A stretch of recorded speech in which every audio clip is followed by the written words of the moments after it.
Record this to the cloud. Okay. We are now recording.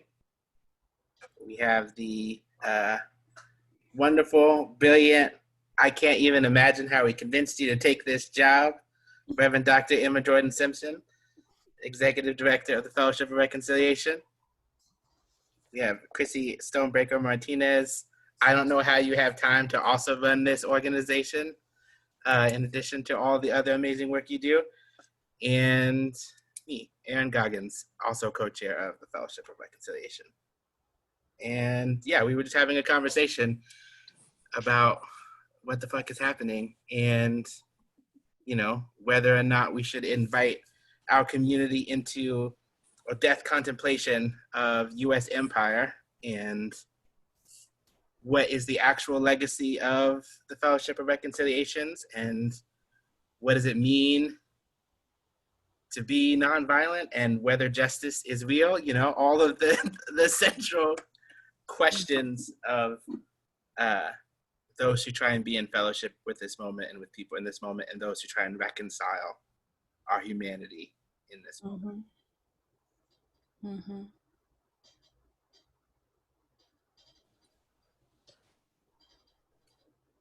We've been preparing a long time for this place. And I believe it's a conversation, you know, that comes from the deepest place of love. Because if we want to talk about the tradition of FOR, right? The legacy of FOR. Covenant. If you love someone, if you love people, you tell them the truth. And when your people How are you? are still, hello, this is my husband. We're real people living real lives. Right. You know, but when your people, when your movement still is holding on to a romance, you know, like this really sad romance with an idea that is never going to love them back, never going to love them to life. And in fact, you know, feeds on their death. Like telling the truth, like that's the most loving thing that you could do. That's the most loving thing that we could do. And I know for me,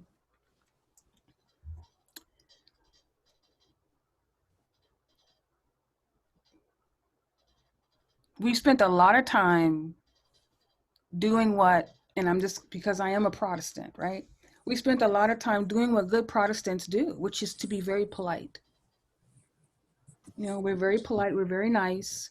Midwestern nice. Right? And we are, you know, we want to make sure your views are represented at the table. We don't want to say this table sucks. You know? We'll have one token, please. You know, exactly. I want us to have a truthful conversation, and I trust people to be able to hold the truth. It's not gonna be fun, but I trust people to hold the truth. And I think now is the time to do it. We don't agree about what nonviolence is. We don't agree about what reconciliation is. We don't agree about what love is.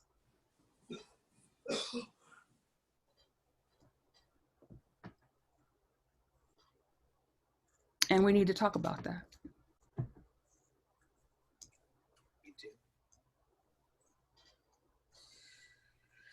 Yeah, I feel like it has become popular to talk about love as like positive feelings for other people.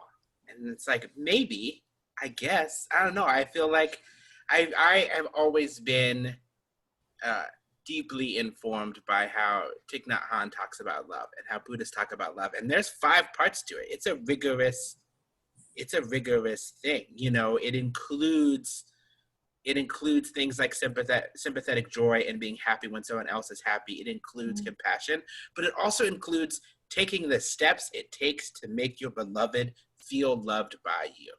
Actually understanding what is needed and changing your relationship to that person so that they feel that love.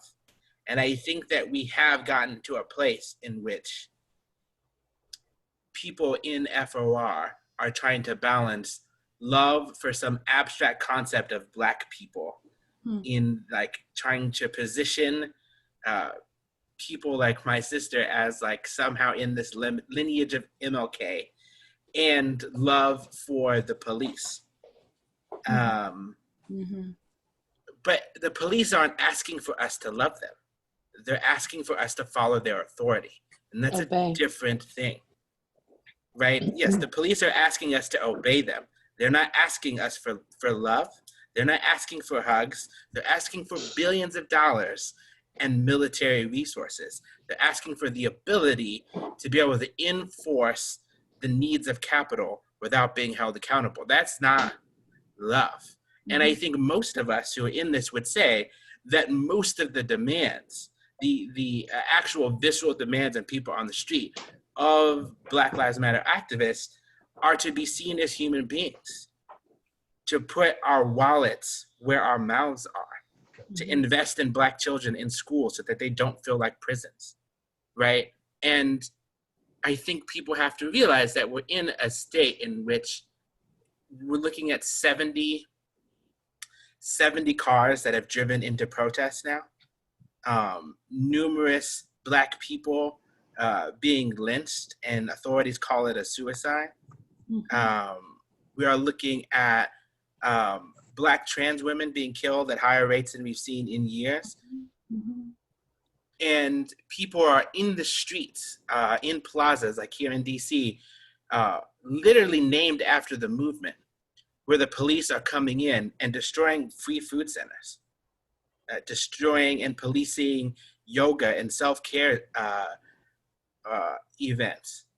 And what it takes to love people who are different than you, people who are angry, people who are being attacked by the same state that allows you to have a mortgage, that invades countries so you can afford your coffee and your bananas. They're being attacked by the very same state that enables your comfort, and they are being traumatized. And I think we really need to sit with, not that love is not enough, but like what it actually takes to love in the places that are hard, to love people who are doing the necessary work of destroying a world that they were never meant to survive. What does it actually take to love them? What does it take to put ourselves and to faithfully witness people who are on those front lines? And what does it mean to do it even when we disagree? What does it mean to say, I understand where you're coming from emotionally, even when we disagree? And I think when we look at the police, what it means to love them as human beings is not to just have them have a guaranteed job for life, right? If you really had a friend who did a job in which the most likely way that they died at that job was through suicide, in which they are likely to get divorced, in which it's causing them to have alcoholism and domestic violence, it would not be love to say, keep your job. Nobody in their right mind would suggest that, right? And I think if we're gonna be serious and people in FOR want to love both sides, if that's what Spirit is calling you, then be real about what that is. What's just transition from the police? How can we make sure that they're not just a bunch of angry, jaded people who got kicked out of their job with no due process, who have all the guns that they've been stocking up and are just walking around in these streets feeling dejected? What does that love look like? What does it mean to actually say, because I love you, I refuse to stand by and let you play a role in which you are conditioned not to see the humanity of other people? right? What does it mean to actually love someone and say, I can no longer allow you to tell a story in which you are besieged by the very people who pay for your protection, in which you are under attack when people ask for accountability, in which we say that the only way you can do your job is to use violence on behalf of a state that none of us believe is out for the best ends of the people, that none of us believe is organized well, that cares about justice. And what world is that love?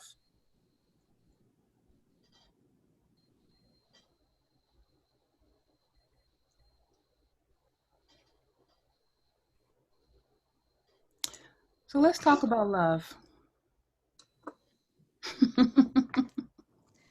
Let us talk about love, and not what we usually talk about, which is Black folks loving themselves. But I want for white folks to love themselves.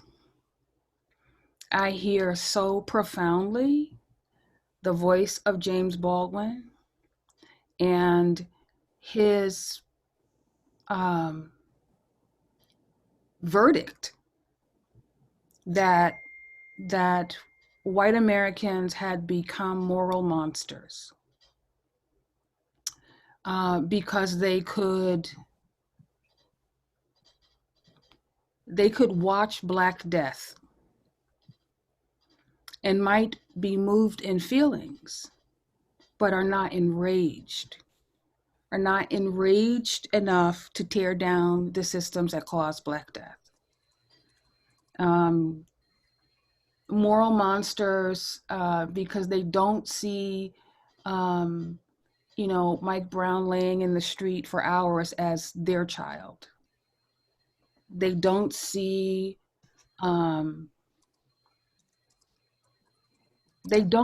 any of the faces that are paraded, in our nightmares. The faces that have become hashtags for the media. They don't see any of those faces as precious and those people as loved by God. Because love is what you do. Like, it's not how you feel. It's a verb. Yeah. It's an action. It's what you do. And if you are not, if what are you giving up? What are you tearing down? What are you? All I've seen is inaction.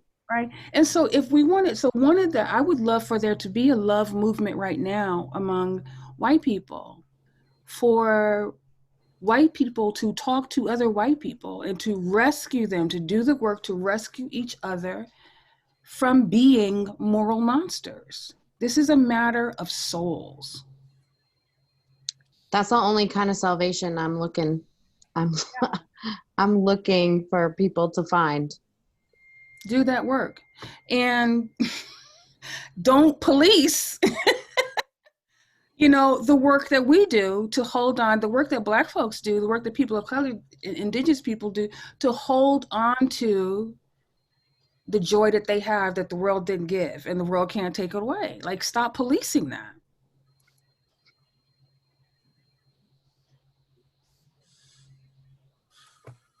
There's a wonderful meme. It's a video of a little girl sitting in the back seat of her parents' car, and she's trying her best to put on her seatbelt, and she can't quite get it, and I think it's her father, offers to help her, and she looks up to him very clearly, and she says, "Worry about yourself."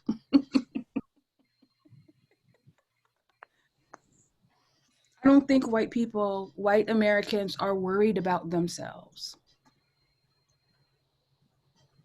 I mean, I think they're terrified for themselves, right? I mean, like, this is part of it. There's a deeper truth there. It is when you don't believe that you deserve to just be taken care of because you're a human being.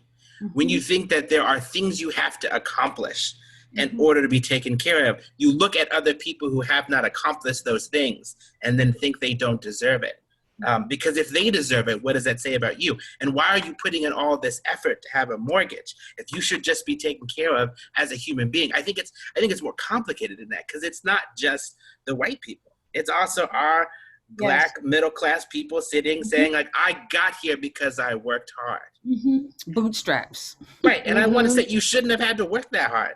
You shouldn't have had to fight for your humanity to be seen. And I think what I would ask of people who have been raised white under this system is to allow themselves to feel what Audre Lorde said was the erotic, that feeling of excellence that we all have experienced at some point in our lives, that feeling of joy when you're with family, when you're feeling flow, and understand that that is your birthright, and you don't have to do anything to earn that. Because until you can believe that about yourself, you cannot believe that about me.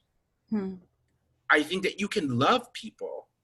I think that there is a way that patriarchy has conditioned people to love other people more than they love themselves. I don't want to say that there are white people out there who are incapable of loving Black people, or who see us dying and can just walk away.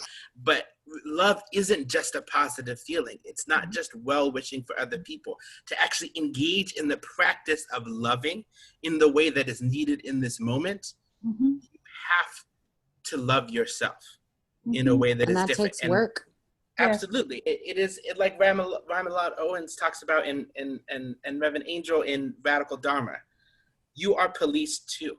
You are policed by the need to belong, because it is in belonging, in the profitable, productive aspect of society, by being a productive citizen, that you are told that you deserve all of these rights. And so you have to stay in that narrow sliver of productive, righteous citizen. And that is policing you as deeply and as profoundly as the NYPD or the DC police ever police me. It is policing you just as profoundly. And the impacts of it are not the same. The level of oppression within that is not the same, but you are deeply policed. We all are. And I think that is the thing that makes me angry and breaks my heart, right? That, like, I think that most people mean well most of the time, but what is missing is the ability for us to be human with ourselves. I think for Black people, the idea that we just get to be joyous is not where the majority of us are at. BLM DC has spent years having Black Joy Sunday and trying to convince Black people that joy is important. When Black Lives Matter Plaza was painted and Black people started dancing and singing, there were Black people who thought, this is unstrategic. We turned it into a parade. And I think that's important. We always, at any moment, no matter what is happening, no matter the level of oppression that we experience, we have a right to jubilation and joy. And we have to claim that we deserve that regardless of what we have done or what has been done to us. Because I think that has to be the center of our loving. It's not that you can't love somebody else until you've experienced that, but I think it blocks your ability. Loving somebody else in a way that you can't love yourself is draining and unsustainable. And who asks you to do that?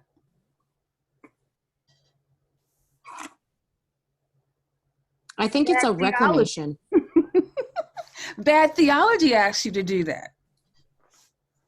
What'd you say, Chrissy? I was just saying, I think it's a reclamation.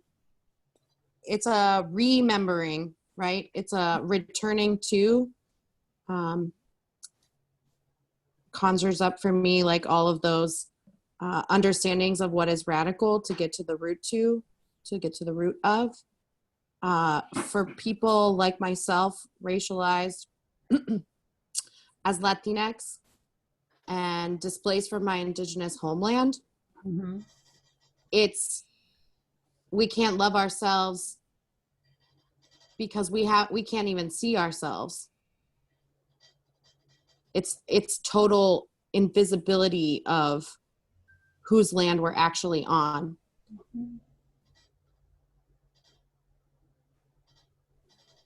whose land we're on and what forced and stolen labor built it. Mm-hmm. And we have to be, if we're going to be truthful, we have to be truthful. We've said this before in conversations. We have to be truthful about the fact that we don't deserve to determine other people's destiny in a land that's not ours to begin with.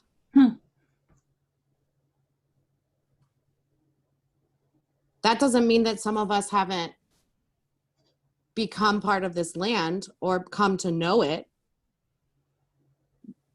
right? Mm-hmm. Just ask every farmer, Mm-hmm. every miner, every railroad worker, every auto worker, every steel worker. Some people have learned to become part of a community, but we are yearning for that belonging. And if it's not done in conjunction with the native peoples who are still here, Mm-hmm. who are still not recognized, whose treaties are still not honored, Mm-hmm. then it's poison. We know that it's poison. It's that original violence that we need to be honest about. We're not willing to talk about nonviolence in this moment. What we are willing to talk about, what we need to talk about, what's urgent is talking about what's actually violent right now. Mm-hmm. And what has always been.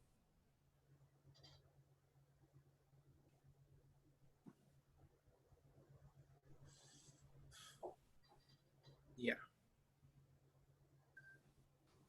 I think one of the things that I have always wanted to be able to say, but I think it gets you in a particular kind of controversy, but it seems like we have invited controversy in this call, is that one of the worst lies to me of racism is that it makes kinship, it limits kinship and ancestry to the blood. That somehow your only ancestors and your only legacy is the legacy of people who look like you, who at some point in America, we lumped you together and that's all it is. And I think that along with what you're saying, Chrissy, one of the things we have to realize is that we are everything that humanity has ever done, ever accomplished, ever committed. We are all that. The legacy of humanity is for every human being. And what came before sets us up to what we're doing now. And what we're doing now is going to affect 7 generations from now. Absolutely. That there is a difference between universal kinship and universal ownership of legacy and stewardship. That the legacies of these land are stewarded by specific people who have a connection to it, to keep it in perpetuity and be in harmony with it. And that stewardship is a different thing. It's a different framework than it's not ownership. You can't transfer stewardship into private ownership and extract from it. That's not how it works. And regardless of when our people got here or how they got here, right now, we are in a colonial relationship that needs the erasure of that original violence. It's not a thing that happened in the past. It's a thing that we constantly recommit ourselves to, because this is the foundation for the justification of everything that we say that we own. And I think that is so crucial, that you can't live a lie and you can't have a society built on a lie 400 years ago, but you also cannot have the United States of America without the constant violence of organized forgetting. And that we are engaged in that on a level that is not just the legal system. It is in our very rituals of telling ourselves that we have made it in some way, that we have made it on our own, that we have worked for what we have, or By ourselves. That bootstrap Absolutely. again.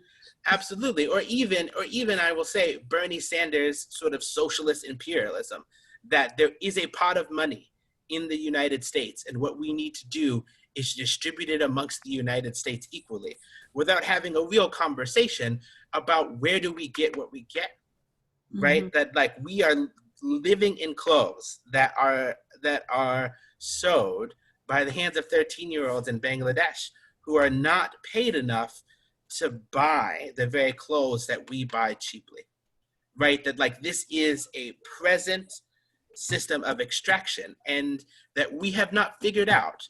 And this is a generalizable we. We have not figured out how to move forward without that extractive labor. There is not an organizing clique in this country that has figured out how to really do the labor of getting free without sometimes defaulting into extracting it from the femme and colonized bodies that we have used. This is, I think that sometimes we can say that is this thing out there, and there are these people who are doing nothing, but in reality, the American society as an idea, you know, as a settler colonial relationship that the Monroe Doctrine, that seems like it owns the Americas, is a ritual that we engage with every day, and we make real in hundreds of different actions. And to me, the process of love that we talked about earlier, that understanding of what you have to do to make sure that your love is felt by other people, is a process of decolonizing all of the rituals through which we make U.S. Empire real. And that is a thing that none of us are, being on the right side of history as a Black person and saying that, well, my people, doesn't excuse me from that work of changing those rituals and that settler colonial relationship that I have. It's telling the truth about all of our relations, and for once fucking acknowledging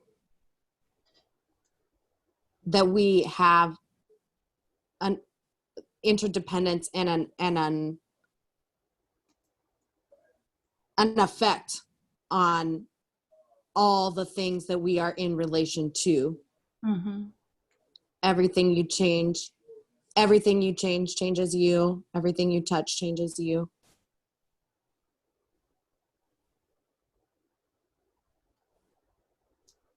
You just said it, what we do to our bodies, feminine bodies, colonized bodies, we do to the earth. And I think that we're talking a lot right now about stewardship, and to me that conjures up the image or the understanding of covenant, which is not transactional, or in my understanding, my vision of what a covenant could be, it's not transactional, it's not hierarchical, it's not contractual, it is reciprocal, it is symbiotic, right? It acknowledges the relationship between relations.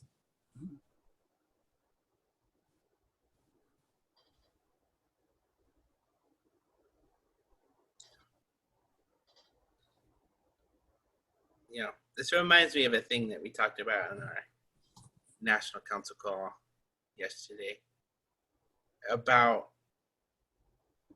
the thing that I think that it's hard for us to sit with. And, you know, I'm somebody who is fundamentally transformed by Standing Rock. My understanding of politics and what it meant to be human was fundamentally transformed at Standing Rock in November.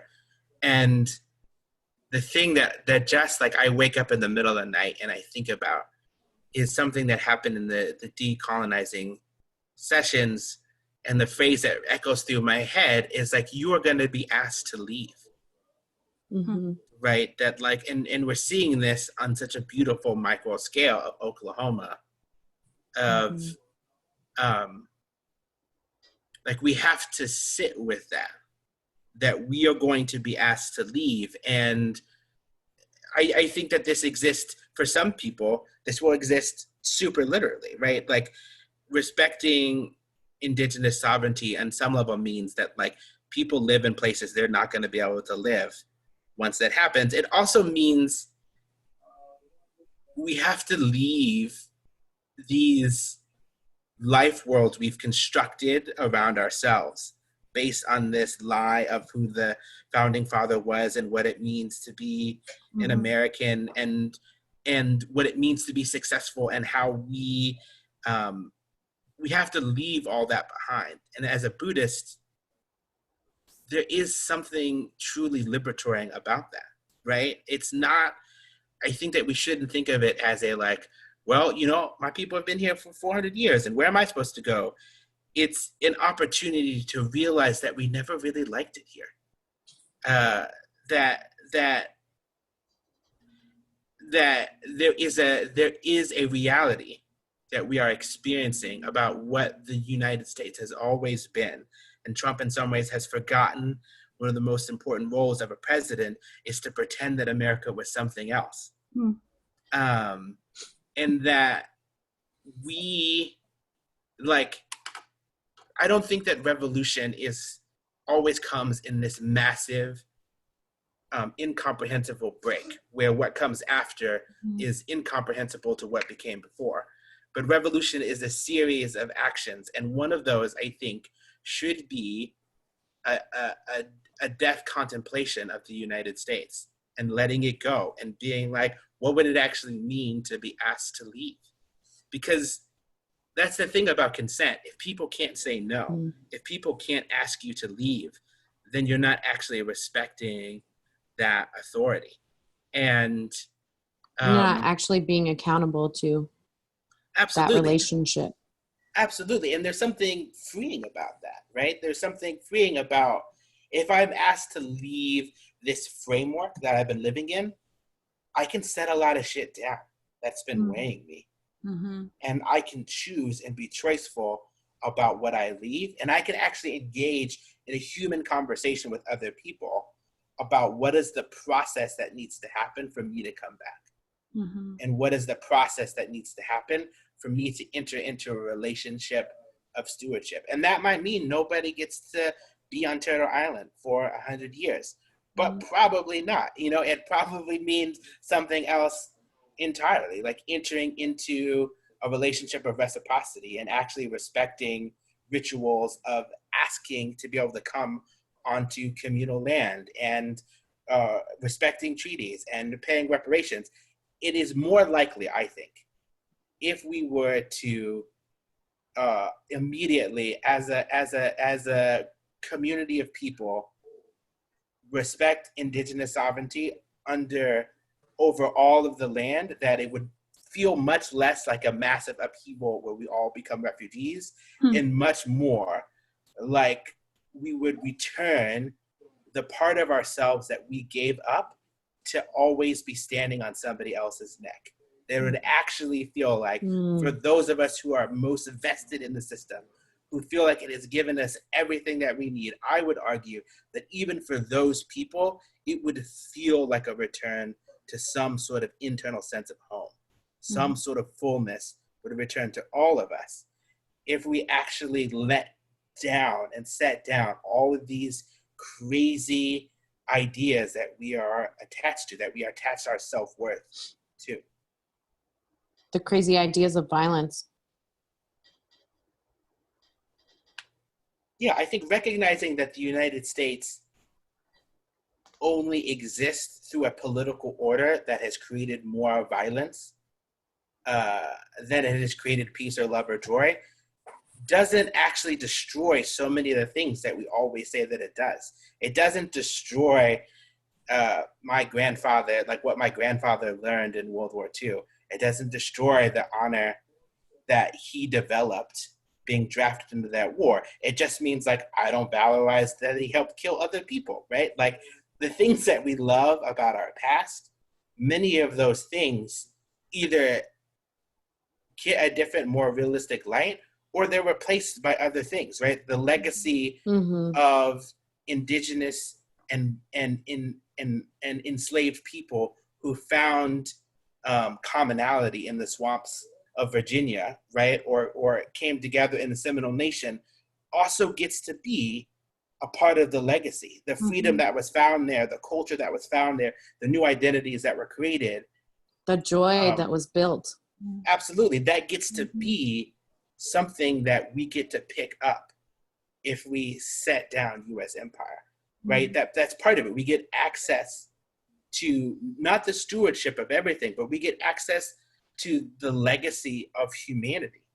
Once we accept that we are all a part of it, the good and the bad. And I think sometimes we focus on giving up the good things of empire, and we don't realize that our hands are full of other people's blood and belongings, and it doesn't actually give us the capacity to pick up some of those other legacies that are just fundamentally more human, fundamentally more healing, and give us better and different options for what comes next. The same happens when we put down patriarchy and machismo, when we put down these strange binaries of gender, when we give ourselves more than two options. It's not positive or negative. There's a full, as cliche as it is, there's a rainbow of a spectrum of options for how beautiful the world could be.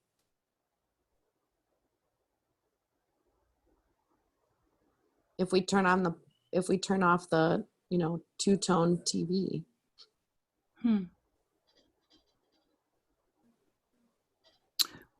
One of the things I think about is how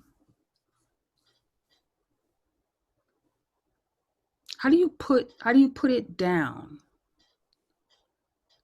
How do you put down empire? How do you put down patriarchy?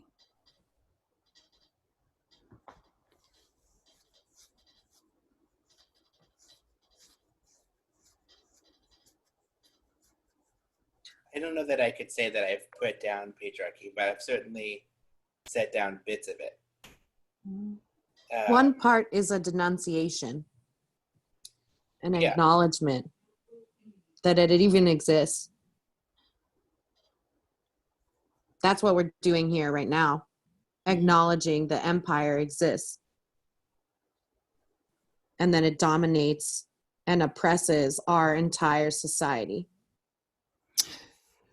See, part of me knows the poison of empire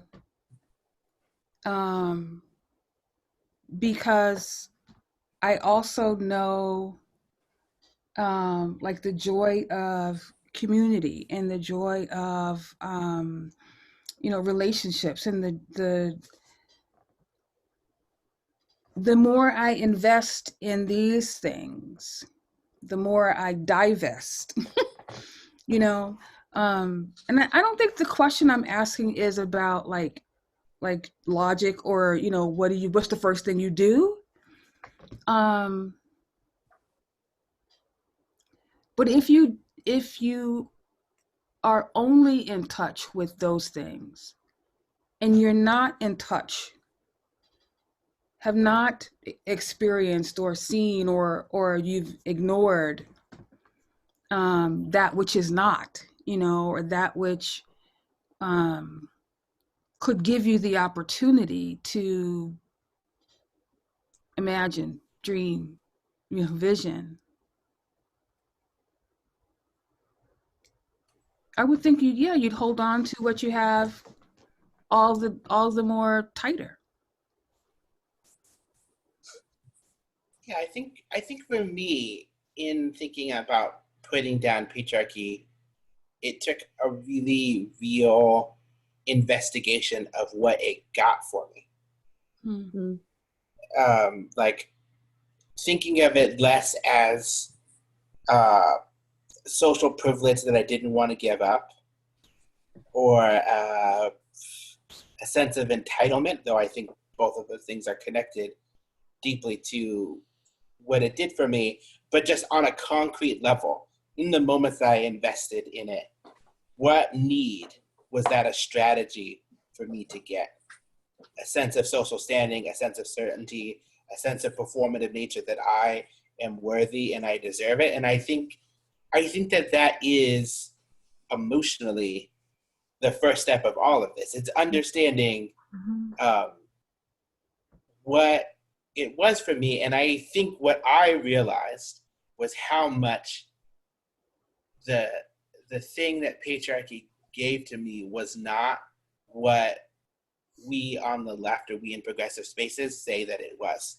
That it was all of these unspoken insecurities and hurts that I was trying to never experience again, or inoculate myself against being accused of, that other people were not actually holding as a thing about me. Mm-hmm. And I think that was the harder aspect of it, to be real about, like, I think concrete examples can be really helpful, but to be real about, like, needing for crises to happen so that I could step in and fix them, and needing to feel like I was the solid piece in a chaotic world because of how much internal chaos I felt, and then realize the ways that I moved in ways that created chaos for other people so that I could step in and change it. And that wasn't actually about control. That was actually about, it wasn't about the need to control other people. It was actually the need to control myself, and the way in which I taught to do that, or the ways in which I feel deep shame around things. And that I told myself the way to get away from shame is to punish yourself through not having nice things and keeping yourself stoic. And I think that those things are different for everybody, but that's what really keeps us in the system. That's the real ties, are the stories we've told about what we have to do to meet our own needs. In that, understanding those strategies is the first step to slowly replacing them with a more pro-social strategy for getting security, replacing that sense of certainty that I got from control or investing in control, and replacing it with faith, replacing it with a deep belief that I had everything that I needed to make liberatory, pro-social, collaborative decisions with other people to meet my needs, and creating rituals that actually reaffirmed that truth, that made it real in my daily, everyday life. And that meant leaving things that mattered to me. You know, it meant leaving jobs and not playing sports and not doing all the things that told me different stories to affirm my masculinity. And I think that's the hard work. And I think specifically when we talk to white people, we make it seem like it's these grand gestures. It's these big actions. But I think most of it is in these daily rituals where we try and get our needs met by the things that we have been taught are appropriate. And that it's actually analyzing those rituals in which people recreate whiteness and replacing them with something else, and understanding that that might mean you were highly skilled in whatever white thing you did. And like the next thing is something you have no fucking clue what it's supposed to look like, what it feels like when you do it right. And you might not have anybody in your community that can affirm that you're doing it right. And I think we should be real about that, right? That we talk about this thing, white fragility, which I fucking hate. I hate that concept so much. It does not exist. Human beings are fragile beings that when our worldview is disrupted, it is an existential crisis. If you talk to Black women, like as a queer man talking to Black women about being bi, everybody reacts like a white woman. If you talk to Black men about patriarchy, everybody reacts like a white woman, because that's actually just our world being shattered and like freaking the fuck out, and our nervous system being, we are human beings. Human beings are fragile. Mm-hmm. And it's not something to be avoided. It's not something to shame people. And it's not something to stop decolonizing our daily rituals because of that reaction. But that is just human. And I think that we need, right? We need fellowship. That's part of what fellowship is. It's to walk with people when they're fragile. I'm like, don't internalize that. Just replace that ritual. Like that's what It's my an friend Erica accompaniment. taught. Absolutely. Mm-hmm. Right? And you ain't got to accompany everybody. You don't have to be part of everybody's healing journey. Mm-hmm. But we shouldn't call it white fragility as if like we don't also have that. As if there hasn't been somebody who's pointed out something to us and we just freak the fuck out because we had never considered it before. And I think, like, while I'm on this tip, I think that's actually what all the Karens of the world are dealing with, is that there were these working class white people who were able to consume as middle class white people, who for the first time are realizing that the world they are being told they live in is not the world they actually live in. And for most of us, we had that crazy existential crisis at 7, at 8, at 3. 14, right? And we wild out, you know. It's my and we first memory. right, like, and we wild out because that's actually the human thing to do. It's not like we shouldn't put ageism on and say that's a childhood thing. It's just like, no, as a person of color, you just experience that as a teenager. But we wild out as a teenager, and it's like, it's tragic that there are people who are only experiencing that reality, that they are actually working class, that they have very little control over the lives that they lead, and that the nation that they have probably sacrificed all sorts of bullshit for and bled for, not only doesn't care about them, but if it did care, is totally inept and unable to actually make that care a reality. And they're experiencing that as at 40, being unemployed, having to actually deal with their kids all the time for the first time in their whole 60, goddamn life, without 70. without being able to bring in that, like, you know, that woman of color to take care of their kid, like, right? And I think it is important to say that most of us who are colonized have not gotten that opportunity. But I think it is also dangerous to pretend that it's something akin to whiteness, as if there aren't other places where middle-class Black people don't react in that very same way if you try and take away something that we have relied on. And we don't have to, you know, if Karen isn't your friend, you don't have to walk with her through that journey. But I think we should empathize. You don't have to sympathize, but we should empathize with people because it helps us see that basic human fragility in us and makes it easier for us to be like, yeah, no, I need to let America go. Like, America is not real. We live in the United States. The United States is an empire, and I need to let that shit go.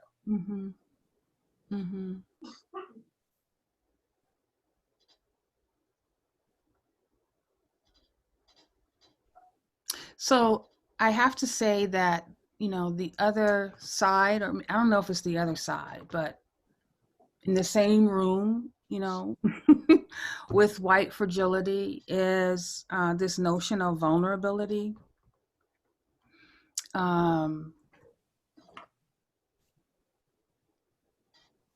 Because, you know, I've been in conversation with Black women who, you know, have never, you know, they didn't read the book White Fragility, but there is a visceral reaction just to the title, just to that word, the phrase white fragility.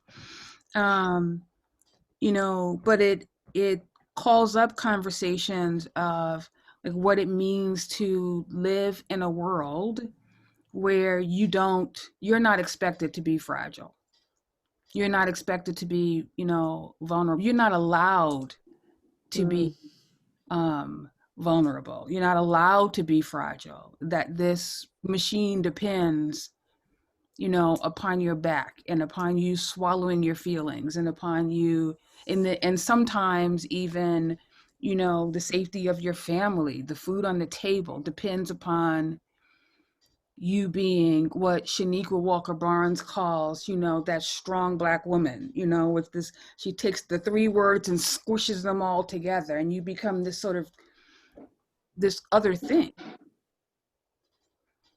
And so, gosh, what breaks my heart is in as much as I'm angry about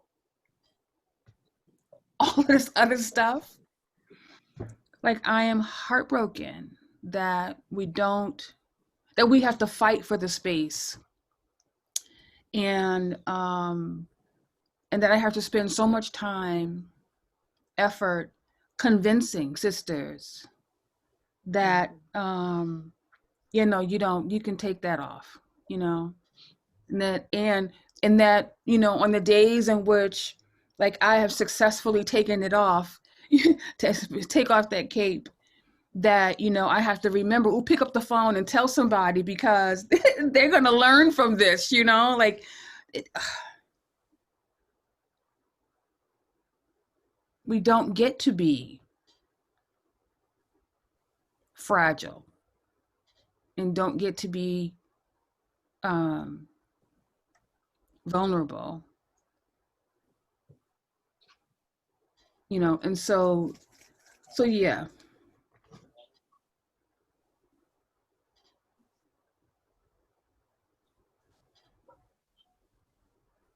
Poor and Black and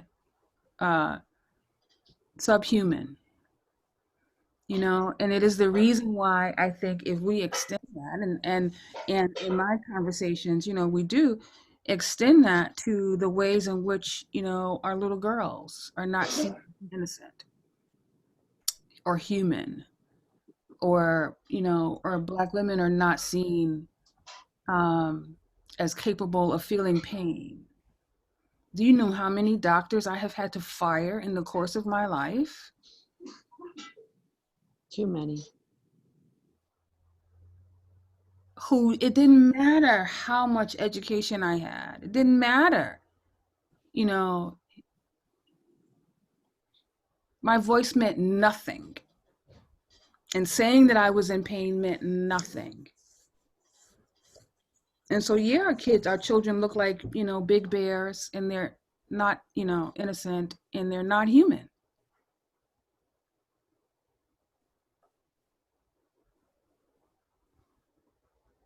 And that's some restorative work, that,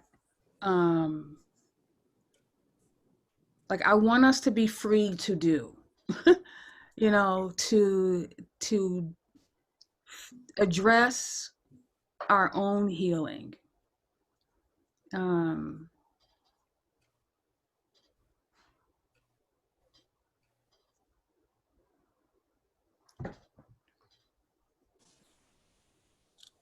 Yeah. So let's get free. Yeah, what's coming up for me is in the same way that we might be asked to leave, that we're also free to leave. Like, there is this reality that in a lot of professions, the higher you go, the whiter it is. And a lot of us, trying to be talented 10th Black excellence folks feel like we have to be in these spaces with white people where they're crying and deal with it. And no, the fuck we don't. Like, you don't actually have to succeed within the system. There are Black spaces, and you can just go there. And, like, I don't know that integration was really the right call, right? That because we didn't integrate into a world that was ready to love us. Mm-hmm. We didn't integrate in a system that could hold us. We integrated into a white world, and it never stops being white. And I think forced assimilation. Absolutely. And I think that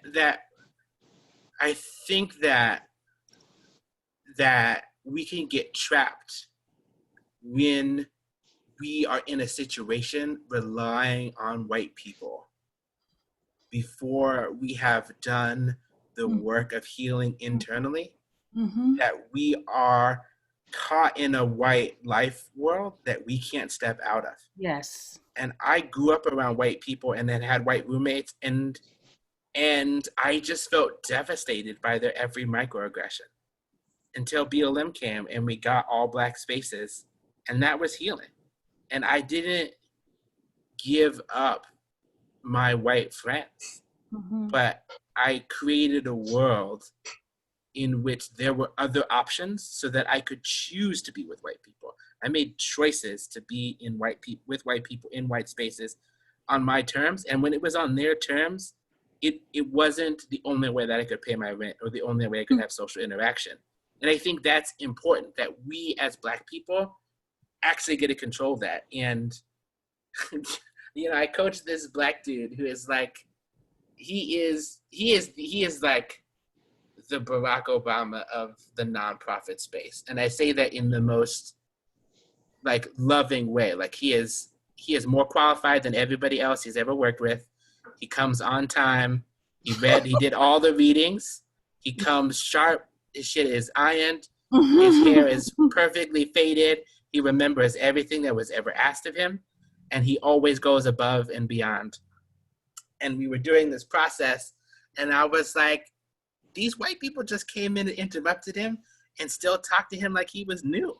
And I was like, wait, you're telling me in my 50s, if I do this right, I still got to deal with that? Hell the fuck no. Hell the fuck no. I left nonprofits because like I don't need that. It's not worth the middle class comfort to be in a life world that actually can't see me.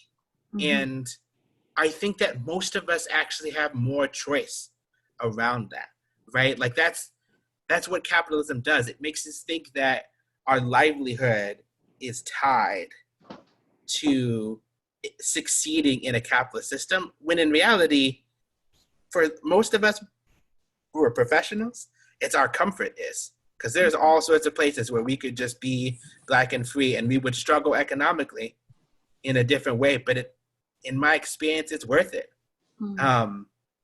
Because it's not that we can only exist in Black spaces, that we have to be segregationist.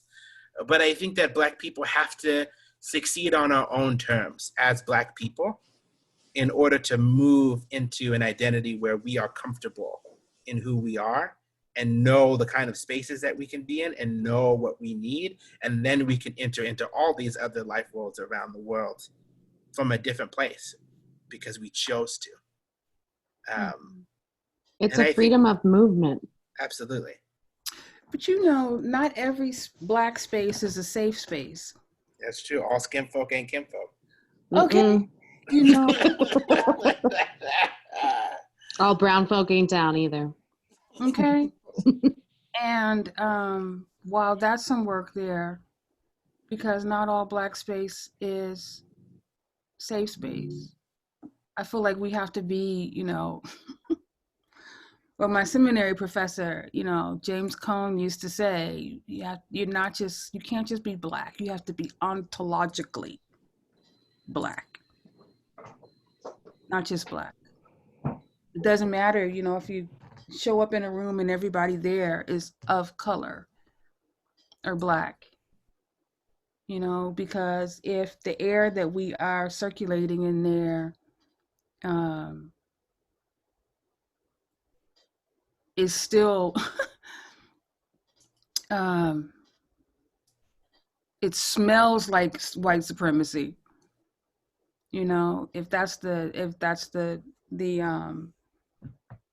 song that we sing, if that's the food that we eat, you know, if that is how we nurture our minds and our souls, you know, those are even more dangerous places because we can be fooled, you know, thinking that, you know, this is my tribe, when what we have instead, you know, are people who have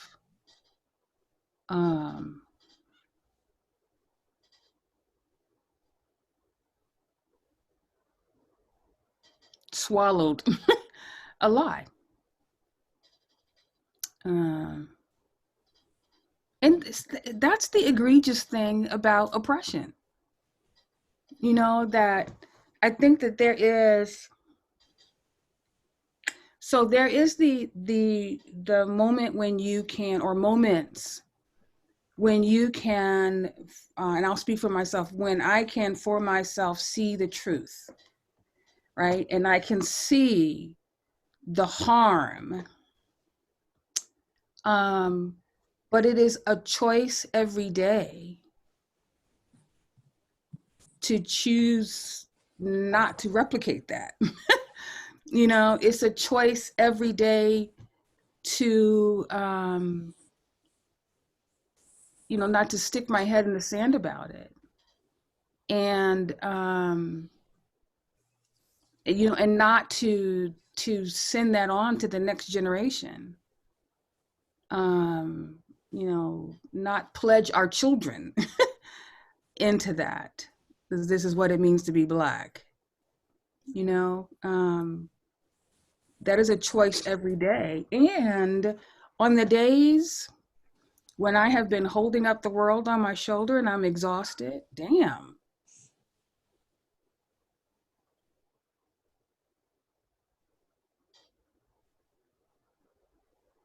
So yeah, you know, this internal work is, maybe I'm answering my own question in a way. Because I also have to say that I have had the benefit of like 15 years of therapy. And, you know, that's a privilege that millions of people don't have.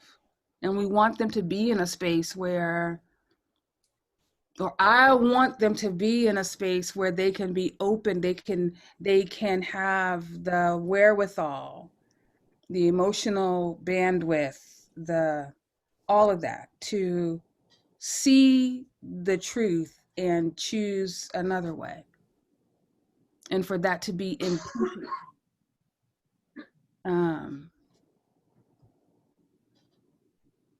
And I just have to hold that it is possible, because I'm trying to do it every day.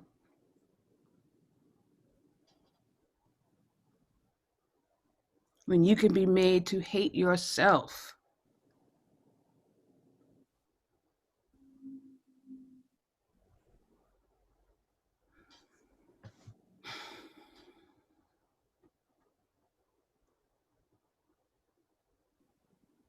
We know that trauma begets trauma.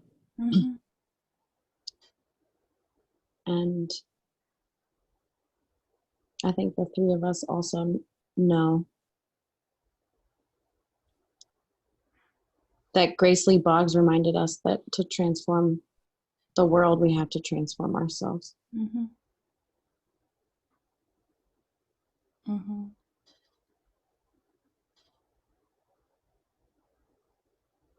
And just like we were doing organizationally for the past several years, we needed to look inside ourselves before we did harm outside of ourselves. More harm. Mm-hmm. And it's not an individual thing either, Mm-hmm. you know? Like, Mm-hmm.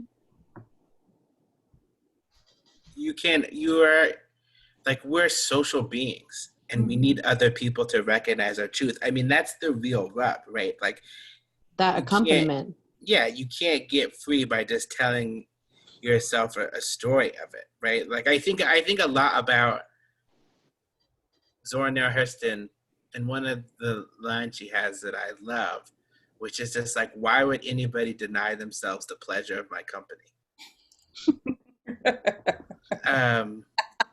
Why? Yeah, really. You know, and I think that Zora is a really great example of somebody who was just like, people are projecting all of their shit onto me, and she wasn't here for it. Mm-hmm. And even Zora had to find real community in people, in other poets who saw her for who she was, to some extent. I mean, in some ways, nobody really knows another person, right? Like, there's a different version of you in everybody who's ever met you. They see you in their own way, and it's all true. But even Zora had to find, or was searching for, people who would let her be her. Mhm. And I think that is the real crux of it, right? Like liberation is not, I think about it with the Buddhists, there is a part of liberation that is realizing that all of these things that have been said about us and what it means to be raced and gendered and classed under empire is a lie. But there is also right relationship and right livelihood. Like that is one of the paths of wellness. It's not an individual journey to nirvana. How we relate to other people and how we recreate our very being, the way that we get our sustenance, the way that we get shelter, the way that we reproduce our life is an aspect of it. And I think for me, when I try and take that into FOR, it means not only does our work have to follow our language and our values, but it's also the way that we relate to our membership and the way that we talk about these issues has to be in line with the world that we actually want. It has to be right relationship, and it can no longer be the way that nonprofits try and project it, like, oh, it's all good, we're all professional and everything's fine, and we don't curse and we don't get angry, and we are always about love, and reconciliation means being kind to people. That's a part of it, right? That's part of the decolonial process in right livelihood, in right relationship as an organization, is being human in this fellowship together. And that sometimes means being wrong. And that sometimes means being indelicate. And it sometimes means being honest in ways, I don't think anybody's asking for our blunt honesty, for our brutal honesty, Yeah. but in ways that are not nice, that aren't polite, that don't always feel good initially, but are necessary, the truths that are necessary, and the phrasing that's necessary and real and human. One of the rubs for me is trying to come to terms with beloved community. And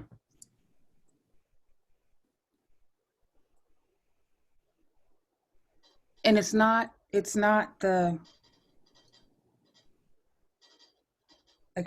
what I know beloved community is. It's how I feel that people treat beloved community, or even like the goal of beloved community, that it's someplace way out there, and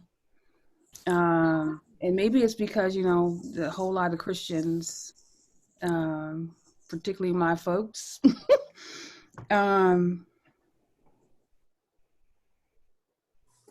have done a lot of articulations on it, and this whole idea that heaven is someplace else, that the kingdom of God is someplace else, that beloved community is someplace else. But I got my life one day at a funeral. I mean, I got my total life. When the preacher said that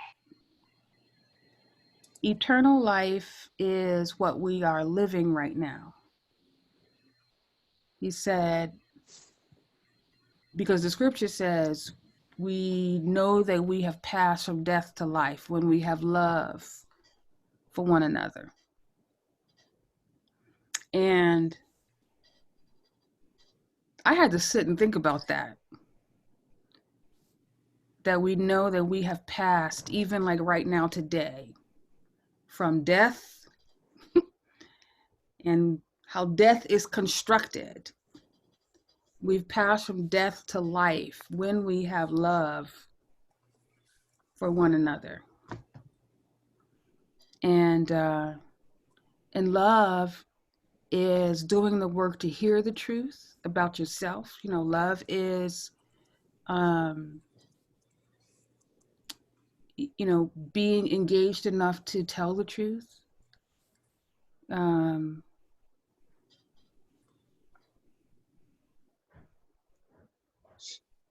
It doesn't abide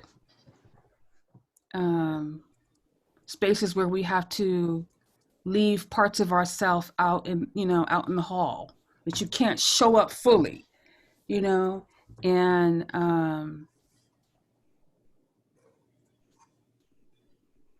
we've passed from death to life when we have love for one another, which also means then that there are a whole lot of zombies walking around. Yeah. Walking Dead. Don't let nobody.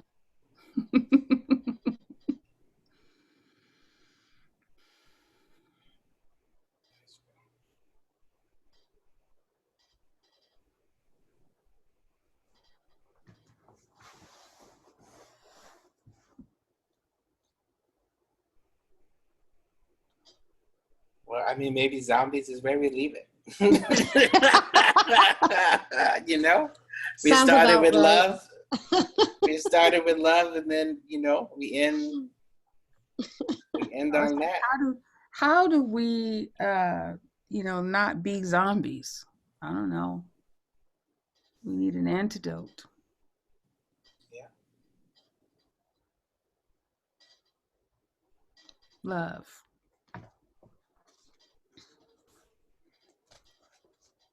And something about resurrection. Mm-hmm. Mm-hmm. Like a phoenix from the ashes. Mm-hmm.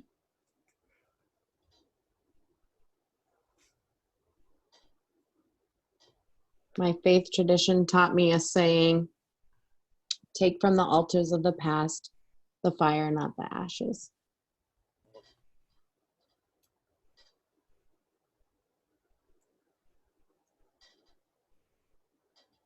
Amen. Amen. Ashe. Ashe. Well, I guess if you're watching this at home, we decided that this was not too crazy to share. And I guess we will thank you for watching the past hour and a half of our Friday sermons as we just have fellowship and preach to each other. This is what it's normally like for us to meet. And we thought, I think for me at least, it was like, wow, we got really good at being fellowship with the three of us. We should probably share this. But yeah, thank you all. Thank you. Thank you. Muchas gracias.